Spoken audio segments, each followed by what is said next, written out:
morning began like any other peaceful Texas sunrise, with John Miller launching his bass boat from the old wooden dock on his family's ranch lake, the same water body where his father had once taught him how to cast at 12 years old. But instead of tranquility, he was greeted by the stench of decay and a sight that made his stomach churn. Trash floated across the lake's surface, paint cans and busted tires bobbing in the ripples, plastic bottles clustered near cypress stumps, construction debris adrift where clean, spring-fed water had always shimmered. And the shock left him frozen, gripping the boat rail in disbelief. That this sanctuary could be defiled overnight like a crime scene. He pulled out his phone, his instinct as a Texan rancher honed on keeping records and proof, and panned across the lake capturing video footage, zooming in on the debris fields, documenting what he knew was deliberate pollution and not random litter, because this much industrial waste doesn't drift in on a breeze. It gets dumped by someone with intent. Just as the camera swept across the subdivision side of the lake, the low drone of machinery cut through still air. His ears pricked to the mechanical hum of Meadowbrook's pump station across the easement, the white building with pipes descending into his lake, pumping thousands of gallons every dawn at 6:15 for the HOA's pristine lawns. As his lens focused, he noticed something telling. The inspection tag on the pump, sun-bleached and clearly expired. A tiny detail with massive implications that his gut told him to capture immediately. But before he could settle into calm analysis, chaos erupted. Paula, the HOA president, stormed across her manicured lawn like a general entering battle, shouting across the water with phone already raised, her voice shrill. "You dumped this garbage in our water source." The gall of claiming his family's lake as hers made Miller's pulse hammer, but he steadied his recording hand, calling back with bitter irony that her pumps were busy pulling his lake water, while she accused him of fouling it. Rather than reason, Paula dialed 911 on speaker, dramatically announcing a man illegally dumping waste into the subdivision water supply, shouting loud enough for gathered neighbors to hear, spinning the narrative before law enforcement even arrived. To the residents leaning over fences and peeking from porches, she pointed an accusatory finger across the lake where Miller simply sat in his boat, camera still rolling, equal parts furious and bewildered, forced into the villain role of her play. When the sheriff's deputy finally arrived 20 minutes later, red and blue lights flashing off the bags bobbing like grotesque parade floats, Paula straightened with vindication ready for her trophy arrest. The deputy, however, carried himself with a seasoned calm. He called Miller ashore and requested an explanation, and what unfolded was the essence of truth versus performance. Miller presented his phone footage, cans floating, paint cans leaking, broken tires rocking gentle waves, all time-stamped, with the crucial shot of Meadowbrook's expired pump tag. He laid out his decades of fishing logs, his family deed and his grandfather's recorded water rights that had been with Caldwell County for generations. Paula interjected with shrill demands for a citation, insisting Miller lacked authority over their water intake, her language dripping with presumption, but the deputy calmly corrected her. This land and lake, by record, belonged to the rancher standing beside him, and the evidence he'd presented was of victimization, not perpetration. To the officer, Paula's frantic accusations against the property owner rang hollow, while Miller's calm reliance on evidence carried weight. The crowd, watching from across manicured grass, saw Paula's smug facade crack under the deputy's neutrality, for when he explained that environmental dumping required expert inspection, not knee-jerk blame, and noted the lake was indeed Miller's property, the story began shifting, her narrative exposed as premature and presumptuous, his composure marking him as the one who held the truth. In that moment, beneath the morning sun reflecting off polluted waters, the battle lines were drawn. Miller, armed with deeds and video, versus Paula, armed with bluster and accusation, both waiting for what the law would reveal next.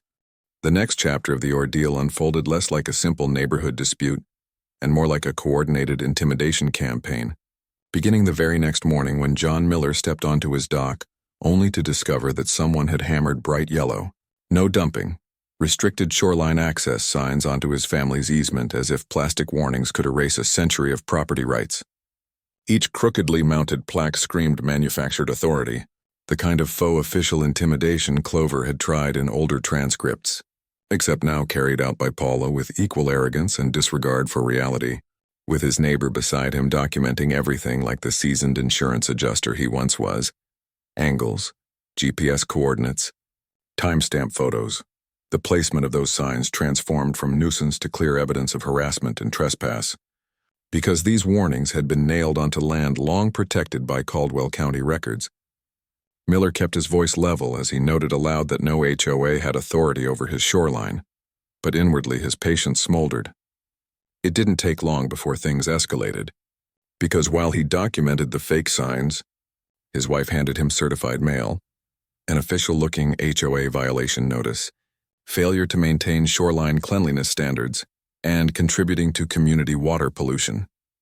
Reading those words out loud felt surreal, like being accused of trespassing in your own barn, but what chilled Miller was the language demanding that he cease fishing immediately and remove his dock within 30 days under threat of fines and legal action, all signed neatly by Paula herself beneath a glossy HOA letterhead.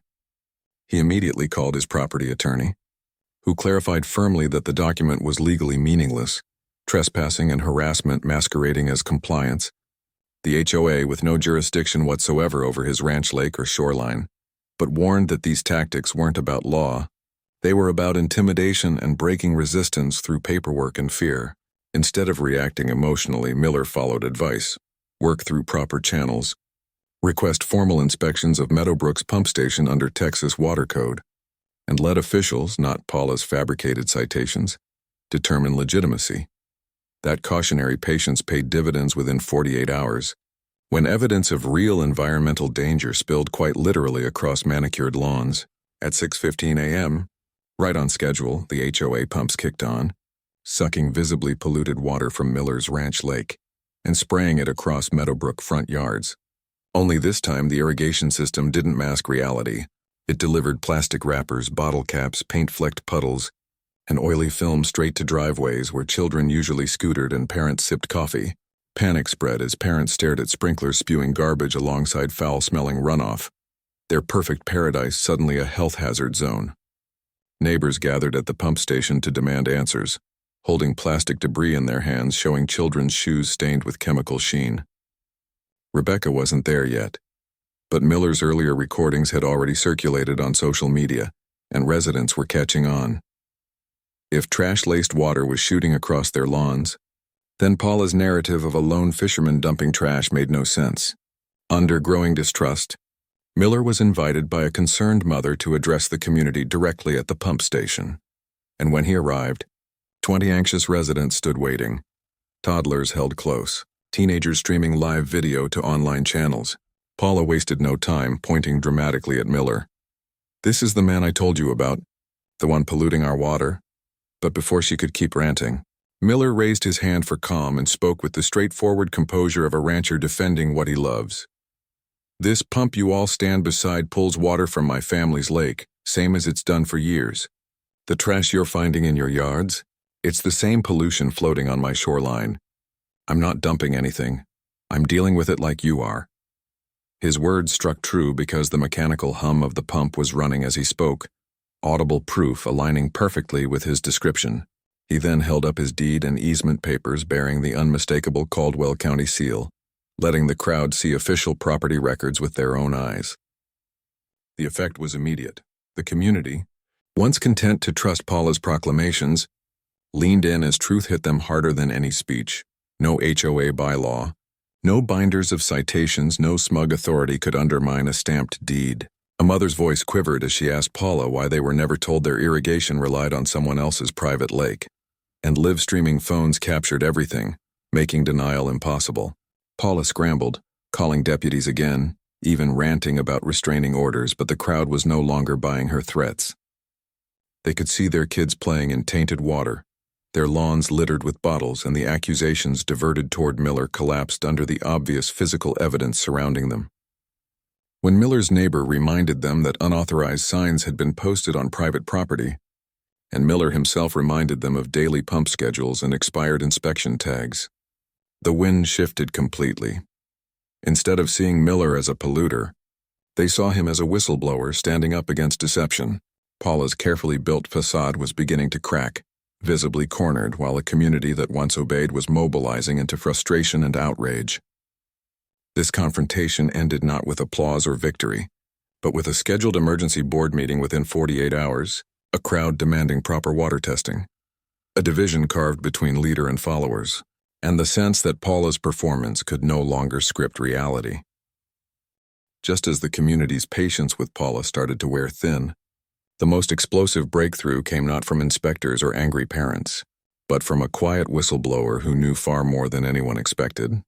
Mike, a former Meadowbrook maintenance worker, called John Miller out of the blue and suggested a discreet meeting at a local diner, his cautious tone already hinting at the weight of what he carried.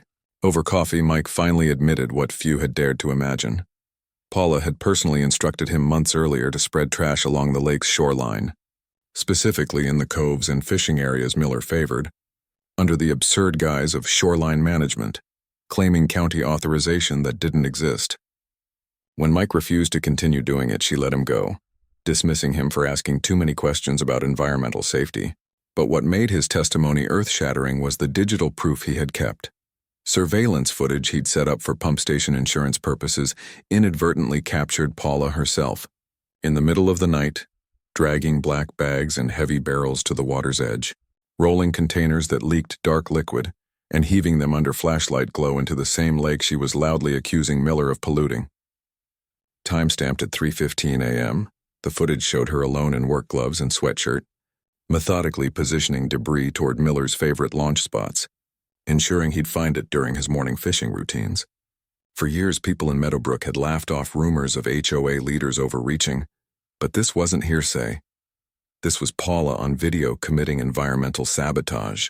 Miller felt his stomach drop as the footage played across the diner tablet, the chilling realization that she had deliberately poisoned the water his family cherished for decades. But more than a personal violation, this was criminal, involving hazardous waste and industrial debris no HOA had any authority to handle. Mike also explained that Paula had filed maintenance logs describing routine cleanup, all while discarding toxic barrels without permits or training, a paper trail of deception layered over physical pollution. Before Miller could even strategize how to proceed with this nuclear evidence, the corporate gears of accountability began grinding. Meadowbrook's liability insurance company, already suspicious of rising complaints, dispatched an investigator to meet both Mike and Miller. The investigator, a no-nonsense professional woman with a camera, clipboard, and sharp eyes that made even seasoned bureaucrats nervous, reviewed the video with grim silence before quickly snapping photos of the screen and filling her notes. Her voice carried that flat authority of someone who's delivered bad news often. Unauthorized dumping of industrial waste by a board president voided liability coverage effective immediately, leaving the HOA and its individual board members personally exposed to lawsuits, civil damages, and cleanup costs. She explained that insurance contracts specifically excluded intentional criminal acts. Paula's midnight dumping wasn't a mistake, it was willful, systematic fraud. Where Paula had once wielded HOA fines to intimidate homeowners, she'd now put every family in Meadowbrook at legal risk, their property values hanging in the balance, their pocketbooks directly threatened by the staggering costs of environmental cleanup. The investigator informed John that the findings would be handed to Texas Environmental Health, as well as the district attorney's office, since false reports to insurers and deliberate waste dumping carried not only financial penalties but potential criminal indictments. By the time the investigator left, word had already spread that coverage was suspended, triggering panic among board members who'd tolerated Paula's behavior quietly for years, now realizing their own personal assets could be seized in lawsuits if the community was sued. Residents buzzed with shock, some furious, others shaken, many realizing for the first time that HOA authority doesn't stand against state law and environmental codes. And for Paula, once strutting confidently across manicured lawns with clipboards and citations, the foundation was finally cracking wide. Her lies weren't just unspooling. They were being projected on screens and archived in official insurance reports. What began as an accusation against a man fishing had become an undeniable saga of fraud, torching HOA illusions, and foreshadowing an imminent collapse of both her power and reputation as investigation after investigation closed in.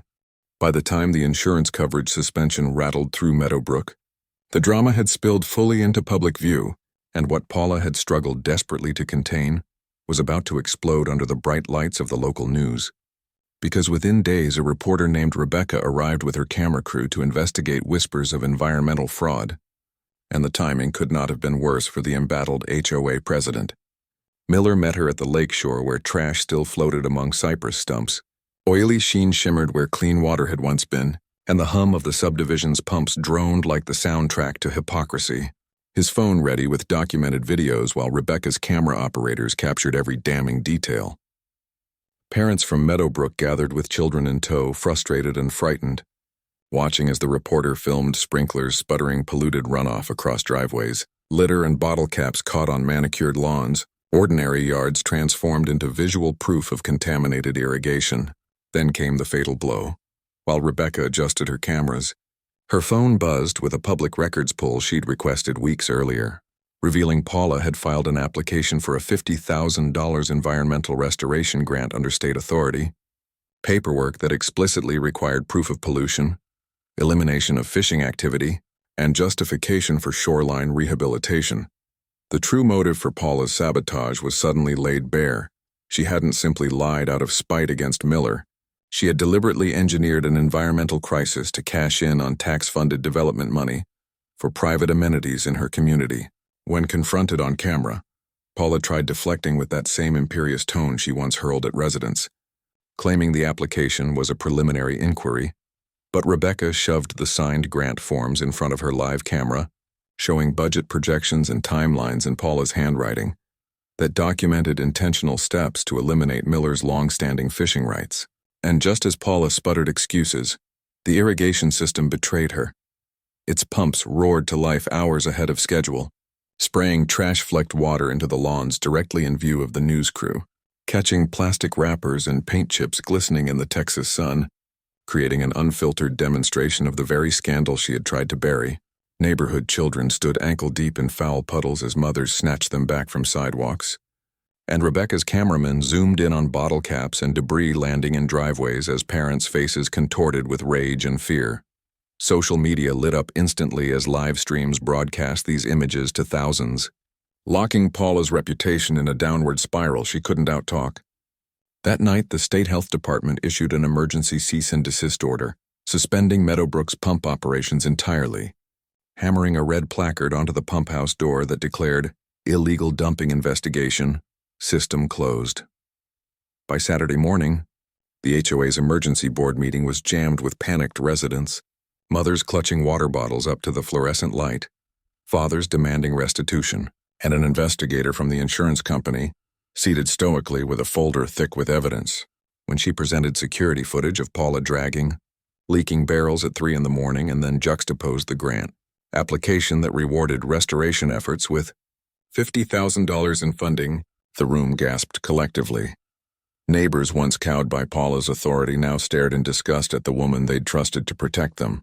Paula attempted one last desperate spin, claiming she'd been acting in good faith to address pollution Miller had caused. But board members shredded the excuse. If true, why no county reports, why falsified inspection logs, and why personally dumping waste without licenses at night? Her silence and cracking voice betrayed the truth. When the vote was called, the decision was unanimous. Paula suspended from all HOA authority pending full criminal investigation. Residents filed out buzzing with anger and betrayal, aware cleanup would cost $20,000+ and Paula herself held personal liability. For Miller, watching his decades-old ranch lake dragged through lies and toxins was bittersweet. Justice was finally piercing Paula's fabrications, accountability was at hand, and the same HOA that once had the sheriff glare at him suspiciously now had its president exposed on video as an environmental criminal. The community's gasp wasn't just for the trash in their sprinklers, but for realizing they'd been manipulated for months into funding, harassing and enabling a fraud who sought profit at all costs, and the consequences were only beginning to unfold. By the time Texas state authorities rolled up with bright red placards, clipboards, and legal orders in hand, the saga had shifted completely out of the HOA's control and into the realm of criminal enforcement. And Paula, once strutting across manicured lawns barking out citations, now stood pale and hollow-eyed as environmental health inspectors, accompanied by a county attorney and water compliance specialist, nailed a massive cease operations illegal dumping investigation sign onto Meadowbrook's pristine pump house door. halting all water intake with immediate effect. The order read like a hammer blow: all pumping suspended until a full compliance inspection, all dumping activities barred, restoration protocols under state oversight, and Paula herself prohibited from accessing the infrastructure she once flaunted. The county attorney explained everything in clipped, clinical detail. Operating waste disposal without permits was a serious environmental crime under Texas law. Submitting false grant applications constituted felony fraud, and evidence of deliberate sabotage with hazardous containers meant both civil liability and potential criminal sentencing. For years, Paula had treated her HOA title like a badge of untouchable power, but now she stood exposed not as a neighborhood leader, but as a defendant in the eyes of state law. At the emergency HOA board meeting that followed, tense almost to the point of collapse, board members stripped Paula of authority in a unanimous vote, several resigning outright to distance themselves from liability, and one member's words cut through the silence. "Through deception, you've not only poisoned a lake but endangered our families, voided our coverage, and left all of us facing potential bankruptcy."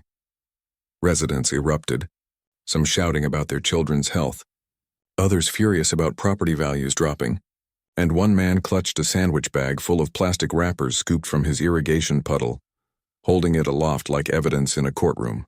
Paula sat with her attorney, whispering frantically, trying at intervals to claim good faith, insisting she had only been cleaning up existing waste.